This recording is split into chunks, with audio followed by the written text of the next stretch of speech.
গেল? খিদে পেয়েছে, কিছু খাবার টাবার করো একটু পরে, এখন পিক লেভেল চলছে সিরিয়াল। আরে খিদের জ্বালা ভিতরে যন্ত্রপাতি সব গলায় দড়ি দিয়ে দিল। আরে ওখানে দেখ দাদু কেমন চুপচাপ বসে আছে, কোনো শব্দ করছে না।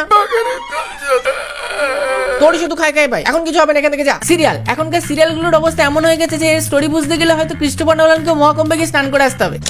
হে ভগবান, এই জন্মে একবারের জন্য স্টার জলসা জি বাংলা কাজ পেয়ে দাও, না হলে এই জন্ম বৃথা। সিরিয়ালের মধ্যে আলাদা গেম অফ থ্রোনস চলছে এদের। আজকে এর সাথে এর বিয়ে দেবো, এর সাথে 3 জনের বিয়ে দেবো, আর এর বিয়ে হতে একে বিধবা করে দেবো। সন্ধ্যে 5টা থেকে শুরু করে রাত 10টা অব্দি সিরিয়ালে এদের এমন ভাবে ভর করে যে অন্যদিকে কোনো হুশ জ্ঞান থাকেই না।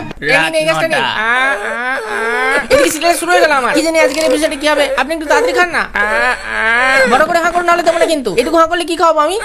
ওই দেখো সিরিয়াল শুরু হয়ে গেছে। মা, কি হলো বৌমা? বাবা আর নেই মা। না, তুমি বলে দাও সব কিছু মিথ্যে, এইসব কিছু একটা প্র্যাঙ্ক। কোথায় লাগানো ক্যামেরা? ক্যামেরা কোথায় লাগানো? না মা, না, এইসব কোনো প্র্যাঙ্ক না। আমি আপনাকে বলেছিলাম মা, ও আপনার সর্বনাশ করে তবেই ছাড়বে। ছোট, ওর উপর ভরসা করে ঠিক হয়নি আপনার। ছোট, তোমার ছোট, তোমার বড় ছোট। মা আপনি এখন বুঝতে পারছেন আপনি দুধ কলা দিয়ে কালসাপ পুষেছেন। দুধ তো গোপাল তো দিয়ে যায়, কিন্তু কলাকে দিল কেন? আপনার বড় ছেলে